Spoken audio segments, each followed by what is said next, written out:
Ce soir, dans E = M6, découvrez tous les secrets scientifiques du cinéma.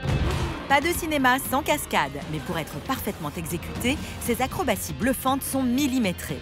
Comment les cascadeurs peuvent-ils chuter dans les escaliers ou s'extraire d'un bolide en feu sans se blesser? Même pas une bosse. Pour le savoir, Mac Lesguy a accepté de se transformer en torche humaine.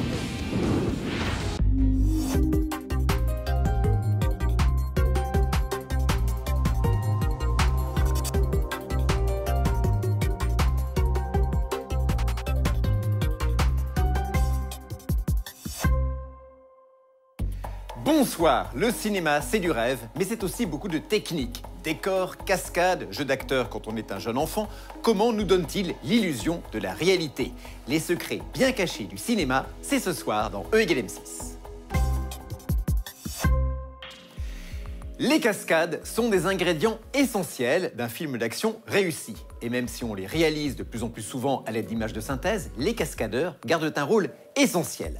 Quels sont leurs secrets pour réussir les acrobaties les plus dangereuses sans se blesser ni se brûler?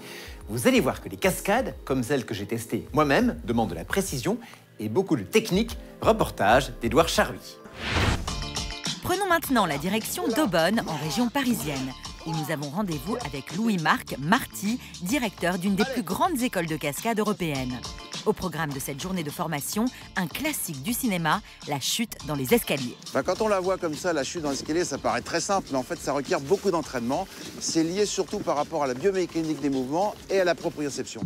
La proprioception, c'est une capacité naturelle qui nous donne des informations sur notre position dans l'espace. Explication avec Jean-Marc Sen, médecin du sport. La proprioception, c'est la conscience que l'on a de notre propre corps. Il existe un ensemble de capteurs qui sont présents dans les muscles, dans les tendons, dans les ligaments, dans la peau même, et qui se donnent des informations au système nerveux. La proprioception permet de situer notre corps dans l'espace, d'anticiper la chute et de se conditionner à contracter les bons muscles au bon moment pour éviter les fractures. L'entraînement permet aux cascadeurs de développer ce sens en 5 ans de formation. La proprioception va aider le cascadeur à se protéger, c'est-à-dire à éviter d'avoir des impacts trop forts et avoir une sorte de protection naturelle. Retour avec nos cascadeurs qui ont vraiment décidé de nous en mettre plein la vue. Et maintenant, on va le faire sans aucune protection, à poil. Après avoir retiré leur protection et s'être astreints à un échauffement de rigueur, nos 2 cascadeurs tentent l'impossible.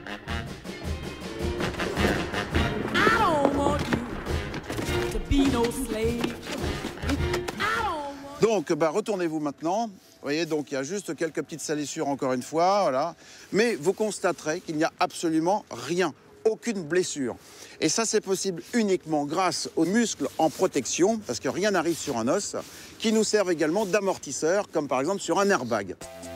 Si ces 2 cascadeurs réalisent cette acrobatie digne du cinéma d'Hollywood sans se blesser, c'est grâce à leur proprioception développée qui leur procure un excellent sens de l'équilibre. Pour l'évaluer, nous allons comparer Nolan, notre cascadeur, à Édouard, notre journaliste.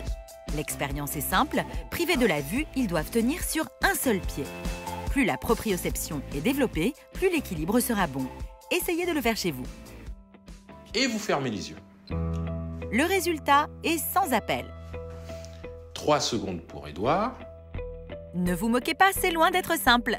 Notre athlète qui fait appel tous les jours à la proprioception, dans le cadre de ses cascades, bat notre journaliste à plat de couture. Et 20 secondes pour Nolan. L'équilibre pour Édouard est plus mauvais, du fait certainement d'une proprioception insuffisante, mais cette proprioception peut largement se travailler et s'améliorer. C'est bien la preuve que l'entraînement joue un rôle essentiel dans la réussite d'une cascade. Retour à l'école de cascade, où Mac Lesguy va tenter l'un des plus spectaculaires numéros du cinéma. Bonjour. Vous voulez me transformer en torche humaine? Ça va très bien se passer d'une façon chirurgicale. Si vous me dites que je ne risque rien, Allons-y, c'est parti. Allons-y.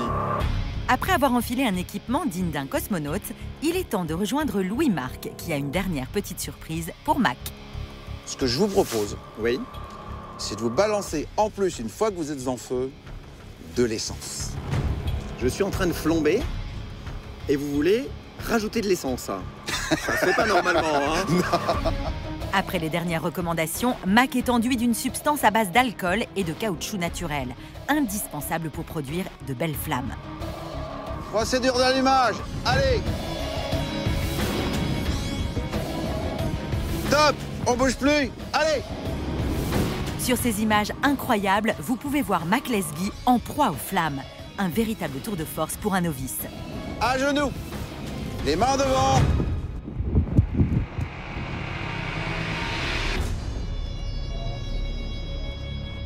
Je sentais une petite chaleur monter, à peine, et là maintenant j'ai très chaud. Il y a eu des flammes. Ça brûlait beaucoup. Comment il se fait que, à part un petit peu de chaleur, j'ai pas été brûlé? C'est grâce à la combinaison en Nomex, composée de polyamides aromatiques. Explication. Les polyamides aromatiques, c'est une collection de molécules de synthèse, donc fabriquées par l'homme, qui n'existent pas dans la nature. Elles sont thermostables, c'est-à-dire qu'elles ont une structure très solide, et même quand on la chauffe, cette structure reste homogène, on la déforme pas, on ne change pas les propriétés du matériau, même quand on le chauffe.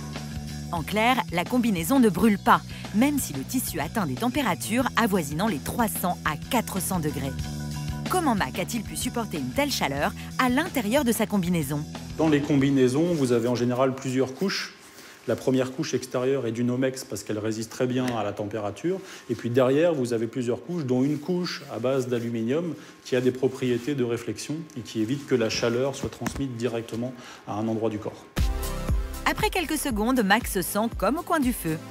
À la fin, on sent une douce chaleur qui vous envahit. Voilà, pour le coup, on se relaxe. Et là, on voit que ça a bien chauffé, effectivement. Oui, c'est le côté sympathique de la torche humaine. Oui, ça réchauffe. Voilà. Merci beaucoup, Louis-Marc. Il n'y a pas de quoi, Mac. À bientôt. Au plaisir. À très bientôt. Au revoir. Merci, au revoir. Vous connaissez maintenant les secrets de nos cascadeurs, qui, sans la science, ne pourraient jamais réaliser de telles prouesses. Passez une très bonne soirée sur M6. À bientôt.